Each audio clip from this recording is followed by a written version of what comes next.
Welcome back to In the Midst. Today, I hope to be an encouragement and a help and just to give you a reminder on the importance of your role as a wife. The holidays are coming. It's busy. School and shopping and meals and, all of normal life is still going on, right? So to be a mom and a wife, it's busy right now. And I get that. I do. So today I just want to try to refocus your attention, your priorities, and just be a help during this busy season. So your walk with the Lord has to remain first. It's very hard to stop. It's very hard to take that time to have that quiet time with God, to read your Bible like you should, to pray, and just to spend time with your Father. But if you don't, everything else is going to suffer. Your attitude isn't going to be the same. Your spirit isn't going to be as refreshed and calm and comforted and all those things like it should be, like Christ wants it to be, okay? And everyone notices that, so that puts a strain on your kids, your marriage, your job, your schedule, all those things. All those are going to be affected by that. So I want to remind you to keep that first. Second is your relationship with your husband.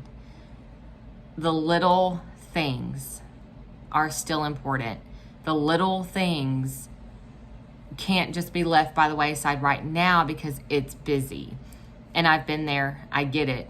And I see the changes. They were small, but just how the dynamic was a little different in my marriage during that busy season. And I let some of those things go. They weren't big things. We were okay, but I wasn't going that extra step for my husband during that time. And it was a few months or I wasn't consistent with it at least.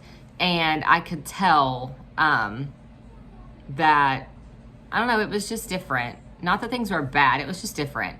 So I want to remind you how important that is right now, all the time, but especially right now as things get busy. I want you to think about your children for a second. Do you have children that ask for the simple things? They ask for chocolate milk with dinner. They ask for the crust to be cut off their sandwich. I don't know why, but that irks me to no end. My 5-year-old likes to ask for the crust to be taken off of her sandwich. Normally I say no. I tell her she can eat it. I was never allowed to have it cut off when I was a kid. And I don't know, for some reason, that's just one of those things, right? But sometimes I do. Sometimes I cut it off for her. Now she's learned to pick it off so she doesn't have to eat it and she just takes it off herself. But, when I do cut it off, she's so excited. She's like, thanks, Mom, I don't like the crust. And it's just those little things and it just lights up her entire day. Your husband is the same way. Your marriage is the same way. It's those little things. I feel like as mothers, as wives, we complain sometimes about meeting those requests. When they, want help cleaning their room or they want you to, whatever the request is, when you've already sat down for the night and we've got the kids bathed and, we're sitting down, we're almost done, we're gonna be brushing our teeth soon, and your husband says, can you make me a bowl of ice cream? And you're like, no, I can't. And that's okay to feel that way, but do we not get a blessing for us and them when we say, I'll get it, and we just do it? Can they get their own ice cream or cereal or sandwich or whatever? Of course, but there's just something special in serving your family, and meeting those little requests. And my husband is wonderful. Every time I bring him a sandwich or a plate of food or a bowl of ice cream, whatever, he always says thank you every single time. And it's just one of those things that it encourages me to know that he's thankful. He asked me to do something that I didn't have to do, and I chose to do it, and he chose to show gratitude. And it's just one of those things. That's one of the small dynamics in your marriage that you have to work to keep up, especially as moms. We've dealt with the kids all day, or we've worked, or we've whatever, and now to our flesh, it's like one more thing. If one more person says mom, if one more person says, hey, can you help me? We want to scream sometimes.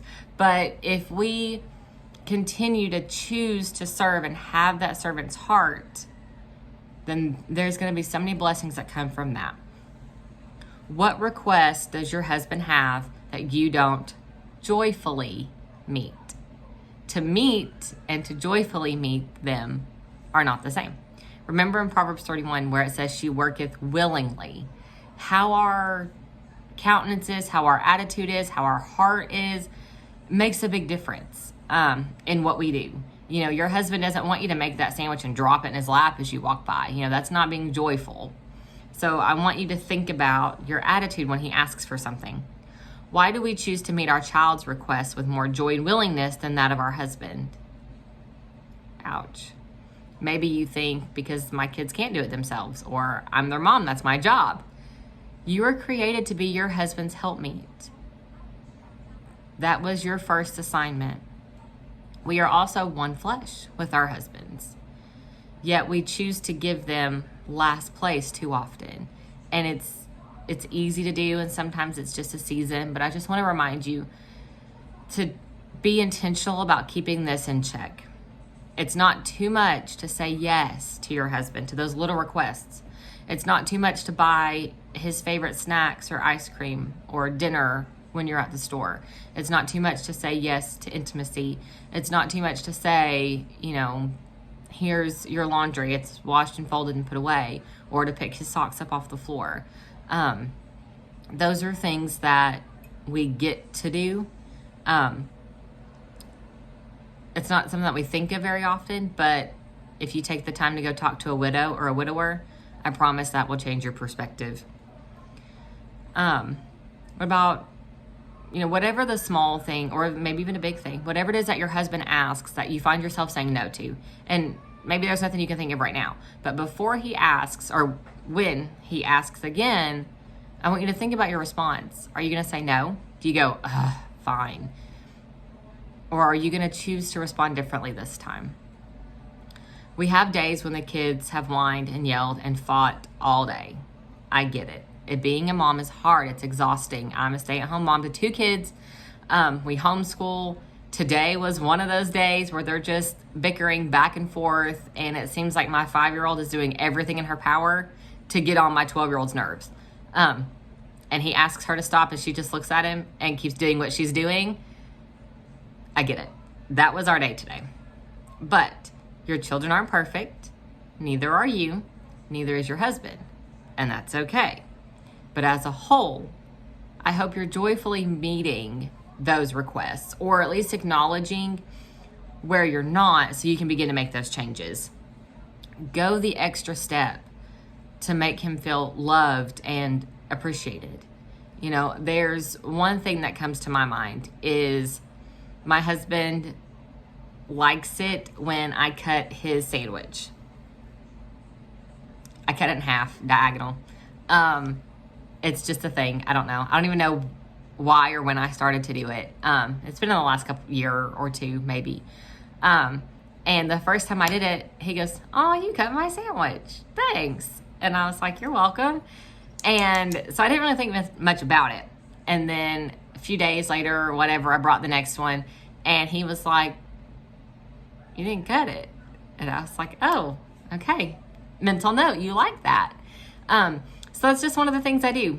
I cut a sandwich, and I'm already making it. It takes 2 seconds to cut it. You've already got a butter knife in your hand for the mayonnaise. It's not like it's really an extra step, but it's something that puts a smile on his face, and he feels loved. I took a second really, to go the extra step, to do the one extra thing that he really likes. I noticed that he likes it, and it's not a big deal to me, but to him it is. So I want to leave you with this verse, Romans 12:10. Be kindly affectioned one to another with brotherly love, in honor, preferring one another. Choose to prefer your husband, his preferences, his wants, his wishes. Maybe maybe it's been a busy day and you both walk in the door at the same time from work, and we've got the kids. Now you've got to make dinner, and we've got showers and homework and basketball and all these things. But when all that's done, at the end of the night, when you sit on the couch and he says, hey, I really want to finish watching whatever, and you're like, I was hoping to watch this. Watch what he wants. Tonight, prefer what he wants. I'm not saying that your wants or wishes or preferences don't matter. Don't twist what I'm saying, but choose to prefer your husband, to honor his preferences and wants and wishes first. Pay attention to those little things, the little things that honor and encourage him and help him to feel loved. So this holiday season and all the busyness, cut the sandwich.